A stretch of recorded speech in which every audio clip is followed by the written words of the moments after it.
ಇಂದಿನ ಸಂಸತ್ ಸದಸ್ಯರು ನಿಮ್ಮೆಲ್ಲರ ಆಶೀರ್ವಾದದಿಂದ ಮುಂದೆ ಸಂಸತ್ ಸದಸ್ಯರಾಗಿರುವಂಥ ಮಾನ್ಯ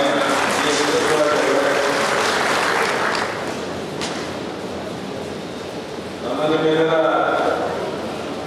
ಹೆಚ್ಚಿನ ಶಿಕ್ಷಕ ಕ್ಷೇತ್ರದ ಅಭ್ಯರ್ಥಿಯಾಗಿದ್ದ ನಾರಾಯಣ ಸ್ವಾಮಿ ಅವರೇ, ನಾವು ಮೊದಲು ಆಲೂರು ನೇಪಾಕ್ಷಿ ಅವರನ್ನ ಬಿಜೆಪಿ ಅಭ್ಯರ್ಥಿ ಘೋಷಣೆಯನ್ನು ಮಾಡಿದೆ. ಒಂದು ವಿಶೇಷ ಕಾರಣಕ್ಕಾಗಿ ಅವರನ್ನ ಬದಲಾವಣೆ ಮಾಡಿ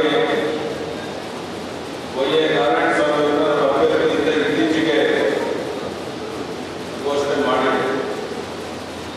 ನಾನು ಆಲೂರು ನೇಪಾಕ್ಷಿ ಅವರನ್ನ 2 ಬಾರಿ ಕರೆಸಿ ಮಾತನಾಡಿದ್ದೇನೆ.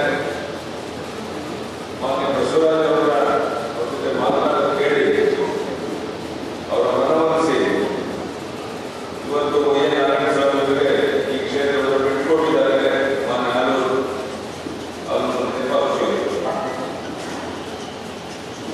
ವೈ.ಎ. ನಾರಾಯಣ ಸ್ವಾಮಿ ಅವರು ಗೆಲುವು ಅಂತ ಹೇಳಿದ್ರೆ ಅದು ಆಲೂರು ನೇಪಾಕ್ಷಿ ಅವರ ಗೆಲುವು ಅಂತ ಹೇಳಿ ನಾವೆಲ್ಲ ಭಾವಿಸಬೇಕಾಗುತ್ತೆ.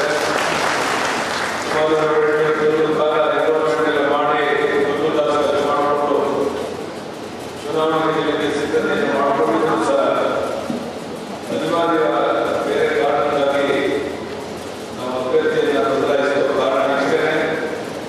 ವೈ.ಎ. ನಾರಾಯಣ ಸ್ವಾಮಿ ಅವರು ಶಿಕ್ಷಕರ ಜೊತೆ ಒಡನಾಟವನ್ನು ಇಟ್ಟುಕೊಂಡು 2 ಬಾರಿ ವಿಧಾನ ಪರಿಷತ್ತಿನ ಸದಸ್ಯರಾಗಿ ಶಿಕ್ಷಕ ಬಂಧುಗಳ ಬಗ್ಗೆ ಅನೇಕ ರೀತಿಯ ಹೋರಾಟ ವಿಧಾನ ಪರಿಷತ್